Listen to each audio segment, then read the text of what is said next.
Welcome to the Terror Time. The first story is about the evil in the basement. It was around midnight when I first heard the sound. My family had just moved into an old house located in a small town that barely appeared on any map.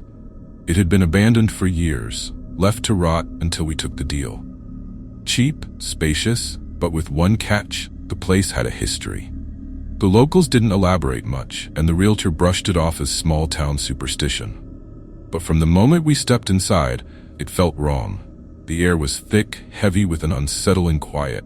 It didn't feel like a home. The first few days were spent unpacking, getting the house in order, and trying to ignore the odd, unsettling sensations. There was a coldness that never left the place, no matter how much we tried to heat it. It seeped into our bones, especially at night. On the third night, as I lay in bed, I heard it. A soft, rhythmic knock. Faint at first, barely noticeable. But as I listened closer, the knocks grew louder, more deliberate. It wasn't random, it was purposeful. I sat up, straining my ears. The sound was coming from below my room, beneath the floor. It seemed to echo from the basement, the one part of the house we hadn't dared explore.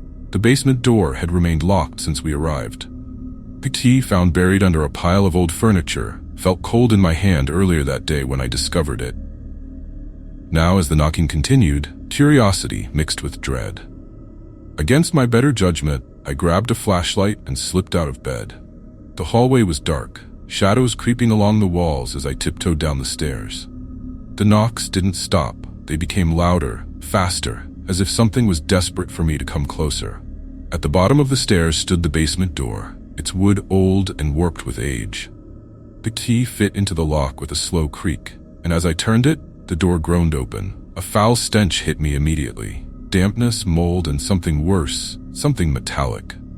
I shone my flashlight into the dark abyss below. The narrow staircase led down into the basement, the air colder than the rest of the house. I hesitated, feeling that overwhelming sense of wrongness return. But the knocking had stopped, replaced by a deafening silence. I stepped down, 1 foot at a time, my heart pounding in my chest. As I reached the bottom, I felt it. An intense, bone-chilling cold, like ice crawling over my skin. The beam of my flashlight flickered, casting long, eerie shadows across the floor. The basement was empty, at least it seemed that way. But then, I noticed something in the corner. A shape, barely visible, moving ever so slightly. I froze, my breath catching in my throat. It was a figure, hunched over, cloaked in darkness. At first, I thought it was just a pile of old clothes discarded by the previous owners. But then it shifted, and I realized it wasn't something left behind, it was someone. No, not someone. Something. The shape slowly rose, towering, its movements unnatural, jerky, like a puppet on invisible strings. The flashlight flickered again, and for a brief second, I saw it clearly. A face, twisted, gaunt, and inhuman.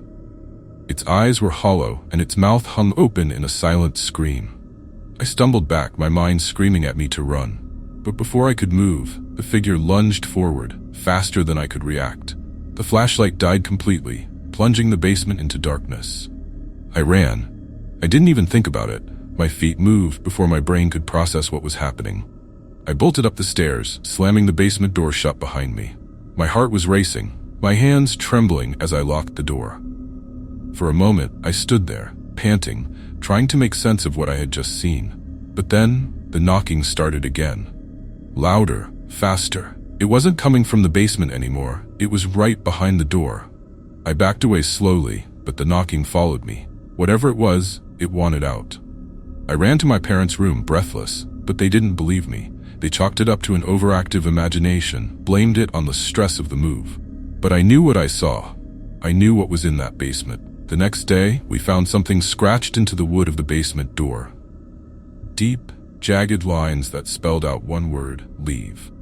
My parents insisted it was just the house settling, but I couldn't shake the feeling that it was a warning, that whatever was down there had been waiting, and now that it had shown itself, it wouldn't stop. That night, the knocking returned, louder, angrier. I didn't dare go back to the basement, but I knew I didn't have to. Whatever was in that house, it wasn't confined to just the basement anymore. It was everywhere. I could feel it watching me, following me. The air grew colder every night, the knocking never stopping, the shadows growing longer. We moved out a week later, leaving everything behind. But the memory of that place still haunts me. Sometimes late at night, I can still hear the knocking, soft at first, then growing louder, as if it's trying to find me. And every time I wonder if it ever really let me go. I'll never know the full story of that house, and I don't want to. But one thing's for sure, whatever was in that basement wasn't just a ghost. It was something far worse, something evil. The second story is about the ghost of Highway 47. I've always been skeptical of ghost stories. You hear so many of them, but they never seem real. At least they didn't until I experienced one myself. I used to work the night shift as a truck driver. My route often took me down Highway 47, a long, lonely stretch of road that cut through dense forests and small, forgotten towns. There was something eerie about that road, especially at night. The locals had their share of scary stories about accidents and disappearances along the highway, but I never paid much attention to them. Not until that night. It was around midnight, and the road was empty except for my truck. The headlights barely cut through the fog that seemed to thicken as I drove deeper into the forest.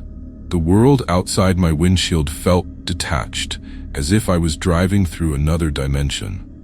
The radio was off, and the only sound was the hum of my engine. It was unnerving, but I was used to these long, quiet stretches. Then, out of nowhere, I saw her. A figure, standing in the middle of the road, her white dress glowing faintly in the headlights.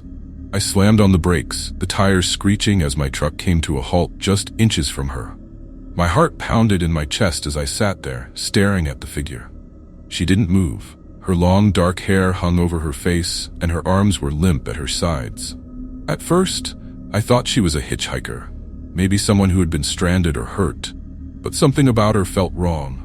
The air inside the truck grew cold, and a strange sense of dread washed over me. I rolled down the window, calling out to her, but she didn't respond. She just stood there, her head slightly tilted, as if she was listening to something I couldn't hear. My skin crawled with an icy chill. Every instinct told me to drive away, but I couldn't take my eyes off her. It was as if she was daring me to stay. And then, she moved. Not like a person, though. It was as if she floated, her feet barely touching the ground, as she glided toward the side of the road. My hands were shaking as I watched her disappear into the trees. The moment she was gone, I felt a weight lift off my chest, but it didn't last. I could still feel her presence, lurking just beyond the reach of my headlights. I don't know why I did it, but I got out of the truck. Maybe it was curiosity. Maybe it was fear. Either way, I found myself standing on the edge of the road, staring into the dark forest where she had vanished. The fog was thicker now, swirling around me, and the temperature had dropped so low that I could see my breath. I knew I should have gotten back in the truck, but something was pulling me forward. As I stepped closer to the trees, I heard it. A faint, whispering voice, like the wind was carrying words I couldn't understand.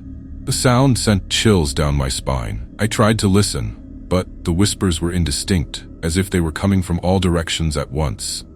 My heart raced, and I could feel that same overwhelming sense of dread return, stronger now. Suddenly, there was movement in the trees.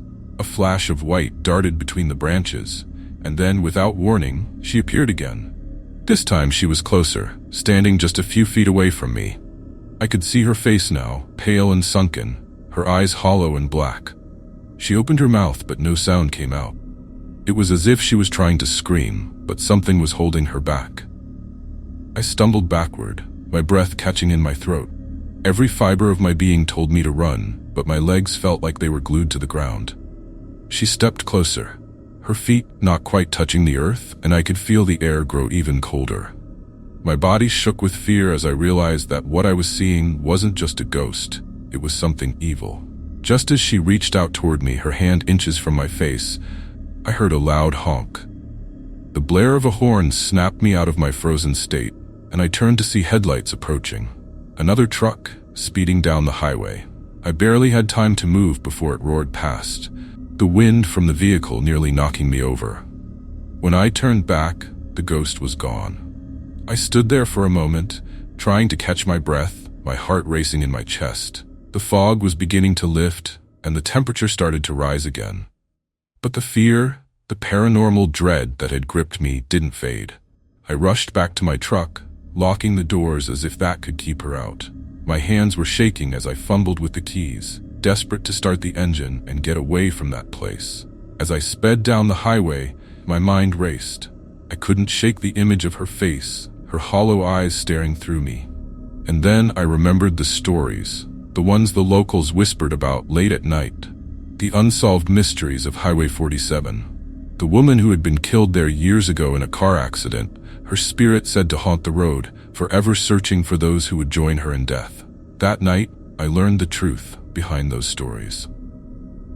The real ghost of Highway 47 wasn't just a legend. She was real, and she had almost taken me with her. Even now, every time I drive down that stretch of road, I can feel her presence. Sometimes, I think I see her just out of the corner of my eye, standing in the distance, waiting, watching, and I know that one day she'll come back for me. But I won't stop. I can't, because once you see her, she never lets you go. The third story is about the demon in the mirror. There are some things in this world we were never meant to understand. I didn't believe in the supernatural. I didn't believe in demons, ghosts, or spirits, until the night I saw one. It started as a typical evening. My roommates and I had just moved into a new apartment, an old Victorian-era building that had been converted into a few small units. The rent was cheap, and the place had character. Or at least, that's what we thought. What we didn't know was that it also had a history. An evil one. It was a quiet night. My roommates were out, and I was home alone, unwinding after a long day at work. I had just finished watching a horror video, ironically enough, and decided to take a shower. The bathroom was small, with an antique mirror that hung above the sink. The kind of mirror you'd see in those old haunted house movies. I didn't think much of it at the time, but I should have. As the water ran, the bathroom filled with steam and the mirror fogged up. I finished my shower, wrapped a towel around myself, and stood in front of the mirror to wipe away the condensation. But as I swiped my hand across the glass, I froze. There, standing behind me, was a figure. At first, I thought it was just my reflection playing tricks on me, but it wasn't. The figure was too tall, too dark, and too still. I turned around quickly, expecting to see someone standing there, but the room was empty. My heart was pounding in my chest as I turned back to the mirror. The figure was gone. I took a deep breath, telling myself it was just my mind playing tricks on me. After all, I had just watched a scary movie. It was probably just my imagination, but something didn't feel right. I dried off and left the bathroom, but I couldn't shake the eerie feeling that something was watching me. The apartment felt colder, darker, as if the shadows were creeping closer. I brushed it off, telling myself I was being paranoid, but deep down, I knew something wasn't right. That night, as I lay in bed, I kept hearing strange noises, soft creaks and whispers, almost too faint to notice. I told myself it was just the old apartment settling, but I couldn't sleep. The air felt heavy, thick with an unseen presence. It was like the apartment itself was alive, breathing in the darkness. Around midnight, I heard it. A faint tapping sound coming from the bathroom. It was soft at first, barely noticeable, but it grew louder, more insistent. Tap, tap, tap. I tried to ignore it, but the sound was getting under my skin, sending chills down my spine. Finally, I got up, convinced it was just the pipes or the wind. I opened the bathroom door, and my stomach dropped. The mirror was fogged up again, despite the fact that no one had used the bathroom since I'd left. Slowly, I walked toward it, my heart pounding in my chest. I reached out, wiping the condensation from the glass, and that's when I saw it. There in the mirror was the figure again, but this time it was clearer. It wasn't just a shadow or a trick of the light. It was a person. No, not a person. A spirit. Its eyes were dark, hollow voids, and its face was contorted in a twisted, unnatural grin. I froze, unable to move, my reflection staring back at me with a look of sheer terror. Suddenly the lights flickered, and the room grew colder. The figure in the mirror didn't move, but I could feel its presence in the room with me. My breath caught in my throat as I backed away slowly, my eyes never leaving the mirror. And then, without warning, the figure lunged forward. I screamed, stumbling back and slamming the bathroom door shut. My heart was racing as I backed into the hallway, my hands trembling. The apartment felt suffocating, the air thick with an oppressive weight. I could still hear the tapping, faint but steady, coming from the bathroom. I didn't go back in. The next morning, I told my roommates about what I had seen. They laughed it off, saying it was just a nightmare or stress. But I knew what I had seen, and it wasn't just my imagination. Something was in that mirror, something that wasn't human. That night, the tapping returned, louder this time, more urgent. I lay in bed, staring at the ceiling, trying to ignore it. But the sound grew louder, until it felt like it was inside my head, pounding in time with my heartbeat. I couldn't take it anymore. I got up, grabbed a hammer from the toolbox, and went straight to the bathroom. I didn't care if it was just a coincidence or some old plumbing issue. I wasn't taking any chances. Without hesitation, I smashed the mirror into pieces, the shards falling to the floor with a deafening crash. For a moment, everything was silent. I stood there, panting, my heart still racing. But as I looked down at the broken glass, I saw something that made my blood run cold. In one of the larger shards, I could still see the figure. But this time, it was smiling. We moved out of the apartment a week later. My roommates thought I was crazy, but I didn't care. I wasn't staying in a place where something like that could exist. The building had been around for over a century, and it had seen its share of unsolved mysteries. But what I saw that night wasn't just a ghost. It was something far worse, something that had been waiting for someone to notice it. Even now, whenever I see a mirror, I feel uneasy. I can't help but check, just for a moment, to see if something is lurking behind me. And sometimes, late at night, I swear I can hear the faint sound of tapping, as if whatever was in that mirror is still looking for me. I've learned one thing since that night. There are places in this world where the veil between our world and the next is thin. Places where the paranormal activity is more than just stories, and if you're unlucky enough to stumble upon one, you'll never forget it.